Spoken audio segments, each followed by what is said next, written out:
অন্ধকার ঘনালেই জ্বলজ্বল করতে শুরু করে রহস্যময় নীলচে আলো। রাতের আকাশের তারার ঝিলমিল যেন নেমে এসেছে সমুদ্র পৃষ্ঠে।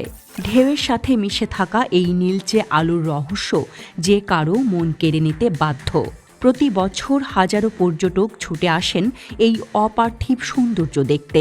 কিন্তু কিভাবে জ্বলছে এই আলো? এর রহস্যটা ঠিক কী?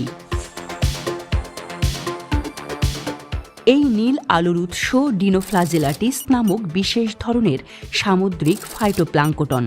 এগুলোতে থাকে লুসিফেরাস নামের এক ধরনের রাসায়নিক উপাদান, যা আলো তৈরি করতে সক্ষম। জোনাকি বা কিছু জেলিফিশের মতোই এদেরও আলো তৈরির ক্ষমতা রয়েছে। জীবের আলো উৎপন্ন করার এই ক্ষমতাকে বলা হয় বায়োলুমিনেসেন্স। এটি মূলত আত্মরক্ষার একটি কৌশল।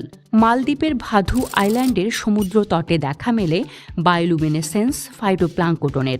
এই দ্বীপের সমুদ্রকে বলা হয় সি অফ স্টার্স বা তারাদের সমুদ্র।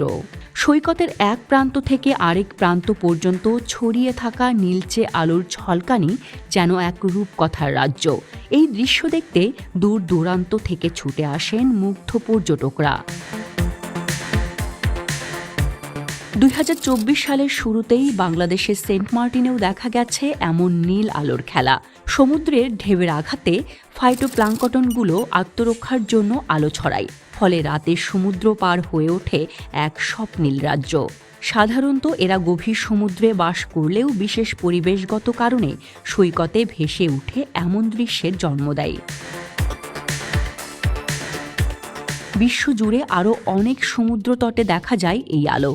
তাইওয়ানের মাতসু দ্বীপপুঞ্জ, পুয়ের্তো রিকোর মস্কুইটো বে, জাপানের তোয়ামা বে, অস্ট্রেলিয়ার জার্ভিস বে, তাসমানিয়ার কোলস বে থেকে শুরু করে ভিয়েতনামের হা লং বে, এসব স্থানেও ছড়িয়ে আছে জাদুকরী এই সৌন্দর্য।